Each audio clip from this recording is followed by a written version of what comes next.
मैं ये सवाल पूछना चाहता हूँ कि मेरी दादी जी हैं, वो बेवा हो गई हैं, तकरीबन उनकी उम्र तकरीबन 75 साल है, तो क्या अभी वो उम्र पे जा सकती हैं या नहीं जा सकती? अभी थोड़े दिन हुए हैं उनका जो है ना शोहर जो है वो फौत हुए हैं। दादी जो है वो बेवा हो गई हैं और 75 साल उम्र है, तो अब उम्रे पर जाना चाहती हैं, तो क्या जा सकती हैं उम्रे पर? उम्रे पर तो हर मुसलमान जा सकता है, अल्हम्दुलिल्लाह। और जिसको भी अल्लाह ताला ने तौफीक और इस्तिताअत दी है वो उम्रे पर जाए और जा सकता है।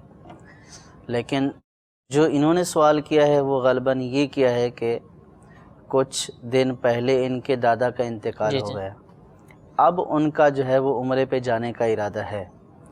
तो इसके लिए ये है कि इद्दत, अब जब उनका दादा का इंतकाल हो गया, अगरचे इनकी उम्र 75 बरस बताई है, तो इनके ऊपर इद्दत तो गुजारनी है, वफ़ात की इद्दत इनके ऊपर भी है, अगरचे कि ये बूढ़ी हैं। 4 माह 10 दिन। जी, 4 माह 10 दिन इन पर भी होगी। बाज़ लोग शायद ये समझते हैं कि बूढ़ा होने की वजह से इद्दत जो है वो लाजिम नहीं होती है। इद्दत बूढ़ी पर भी लाजिम होती है, उसका अगर शौहर का इंतकाल हो जाता है, बेवा हो जाती हैं, तो वो इद्दत गुजारेंगी।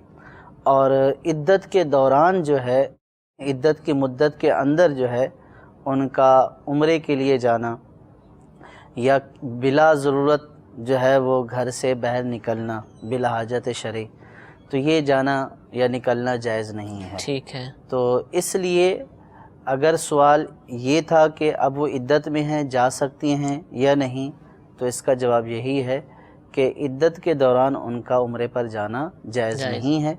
जब इद्दत ख़त्म हो जाए, मुकम्मल हो जाए, उसके बाद किसी महरम के साथ वो उम्रे को जाएं या हज पर जाएं, बिल्कुल जाना जायज़।